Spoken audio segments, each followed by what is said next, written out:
Wada. What's goody, huh? You straight? You good? You thugging? You just spitting?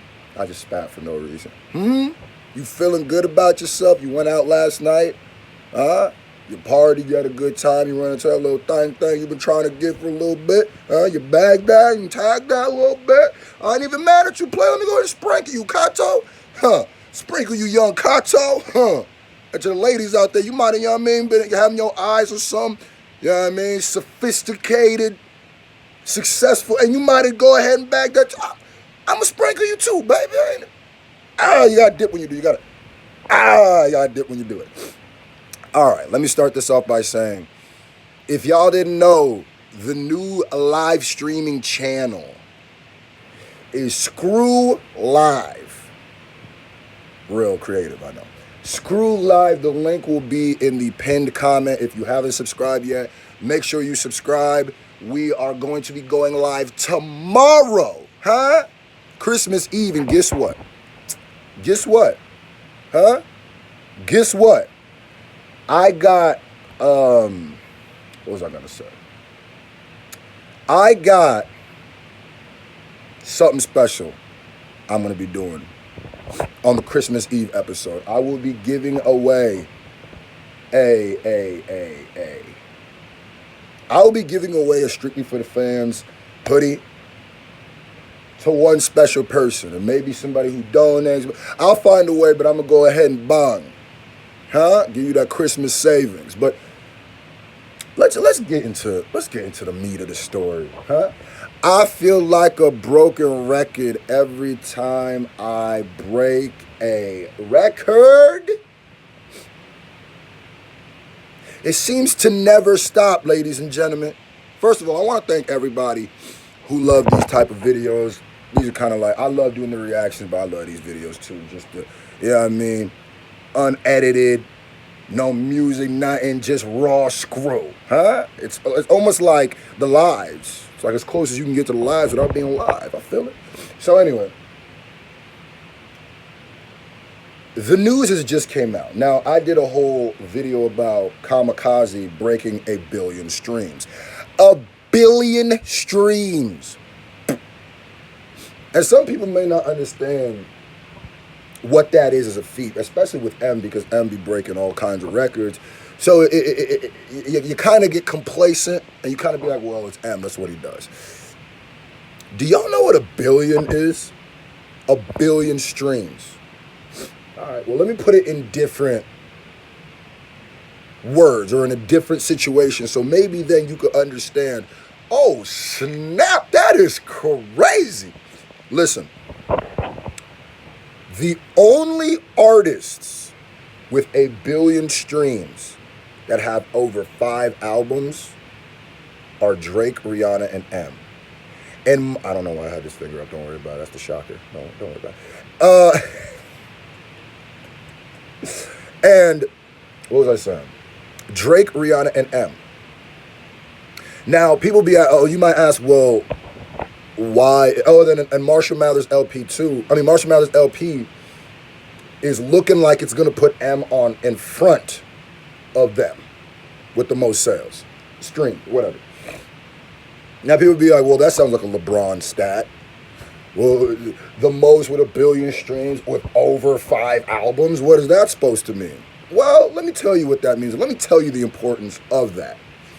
The reason why they're specifying it's got to be the people with over 5 albums is because as you go in the game, it is harder to galvanize the attention that you did as a new act. We all know that. It's harder to galvanize, like when you brand new and you hot and you know what I'm saying? It's a lot easier for people to be interested, like, ooh, the enigma, what do we have in store here? We don't know this person, we're getting to know him. But as you go on, it becomes harder and harder and harder to make that same impact you did when you're brand new. It's human nature, When we find something that we like, it's new, we pick it up, you know what I mean, look at it till it's old, then we drop it and we move on, right? So everybody else who has a bill has under 5 albums. So That is a huge stat, but let's see. It's like what Drake said. It's like, let's see who's around 10 years from now, right? So, to be able to still generate those streams with over 5 studio albums is a huge accolade. Huge. Now, I do want to show the love to Drake and Rihanna because I'm gonna keep it a buck. Drake and Rihanna are newer than M. So the fact that they got there before M, kudos to y'all, man.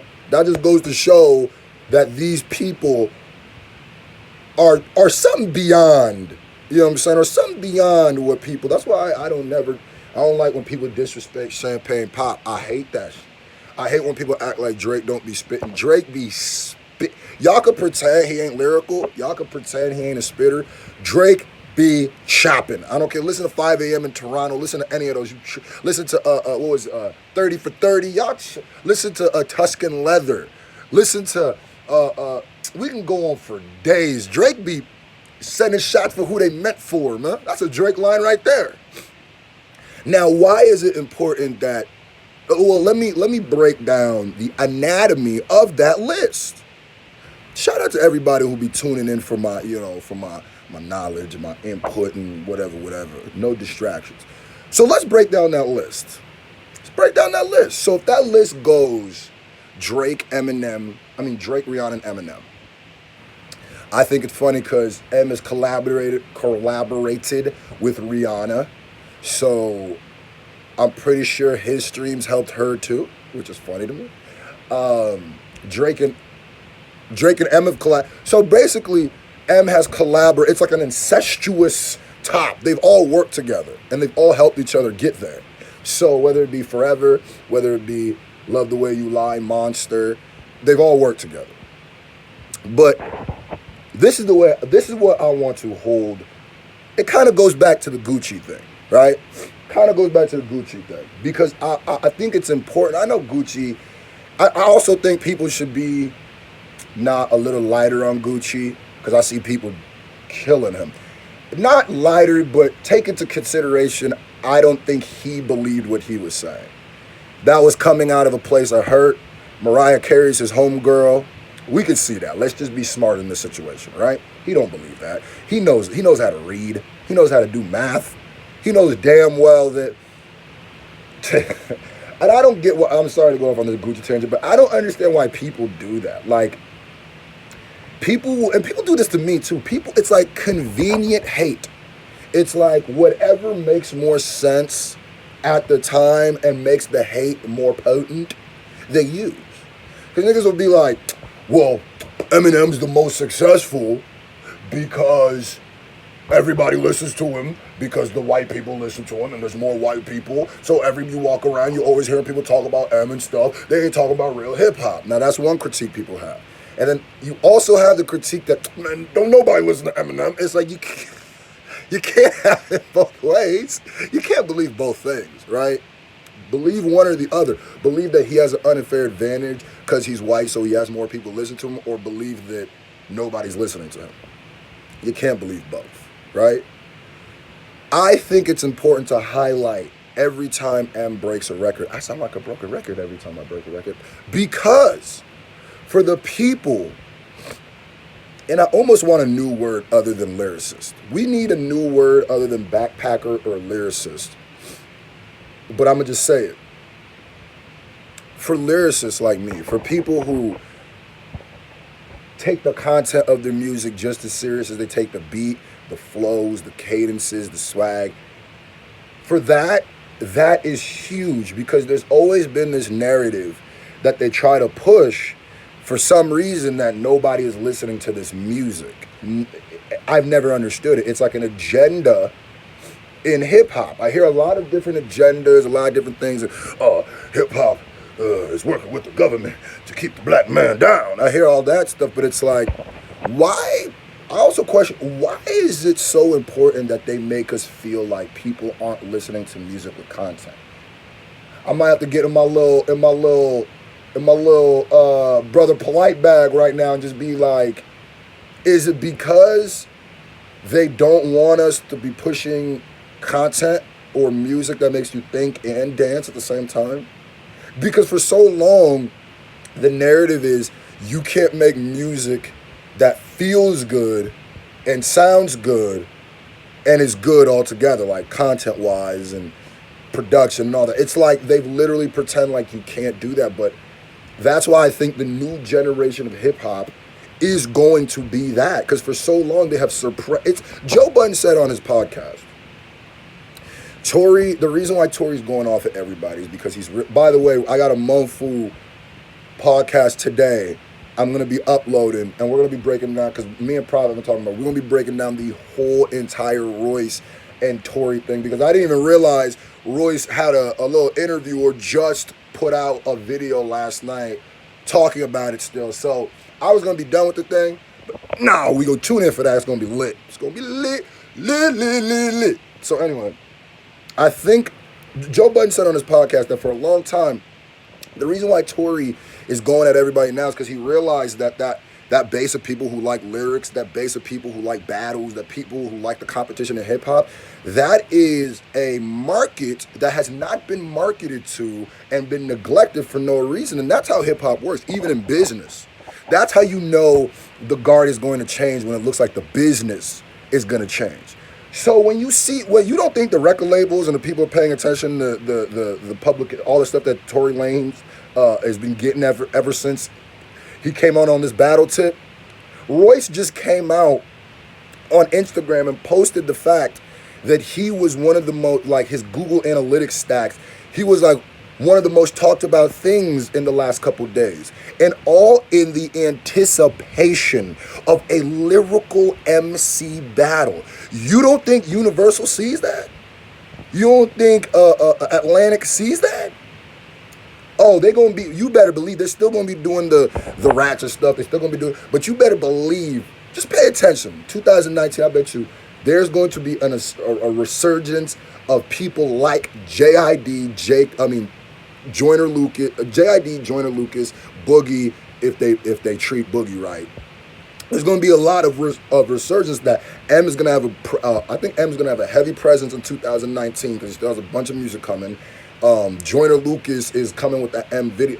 I'm telling you, the new wave, and I want to keep saying it. I say it all the time, but I want to document it. The new wave is going to be rappers who can rap but appeal to the masses.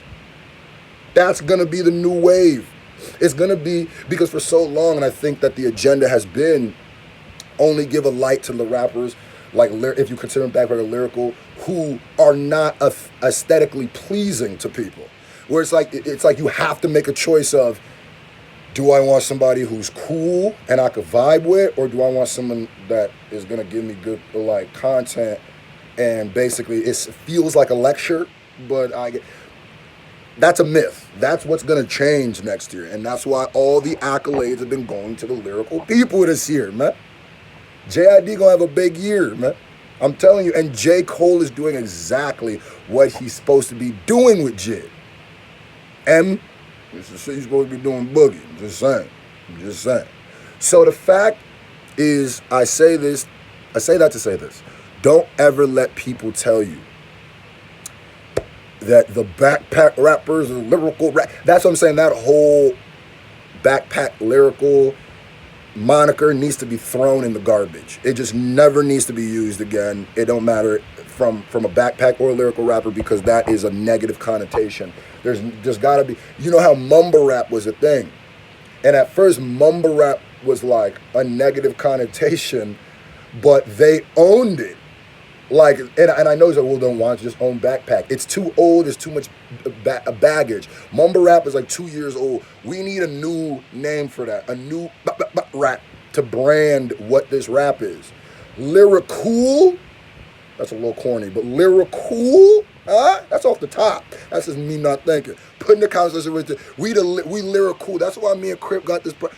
Me and Crip got a song coming. It's like, haters gonna be like, what is this, boy? How lyricists keep making hits, boy? How backpack rapper just take your bitch, boy? Screw and Crip. Oh shit, they done click, boy. Yeah. Because we're going to be out here being able to tell you stuff that makes you be like, damn, that was ill. That was real. We would tell you stuff and be like, man, I got to do better in my life, man. We would tell you stuff like, man, I gotta treat my girl like a queen. At the same time, we going to be taking your bitch. So, yeah. So all y'all that thought that was impossible and wanted to keep us over there, we're over here now, huh? And when we pull up with the Balenciagas, and the Balmains, and we pull up with the icy chains on, Well, 2019, you gonna be seeing nigga gonna be like, God damn, that nigga must be a trap rapper. Nah, nigga, lyrical as fuck, nigga. Nigga gonna be like, what? Yeah, that's how we gonna be. The lyrical rappers gonna be the ones who gonna pulling up in the Bugattis. And what? That's gonna make the industry change, huh? When Boogie pull up in that skirt, it's gonna be niggas like, all right, listen, grab your rhyme dictionary and meet me in the studio. I'm about to lyrical, spiritual, miracle this track the fuck up. Put in the comment section what you think. Is the vibe of hip-hop changing? Is the fact that the top 3 highest streamed rappers, well, I mean, there's 2 of them, are both lyricists, both spit, both got bars, both got punchlines? I don't think so, man. Make sure y'all keep listening to Lucky You Screwed Up. It's almost to, it's at, I think 13,000 views right now. Yo, if we can get it to 20, I swear y'all blow my mind, man. New music coming. I got a feature with, Laid Back. It's coming. I know y'all been waiting on that. It's coming. Love y'all.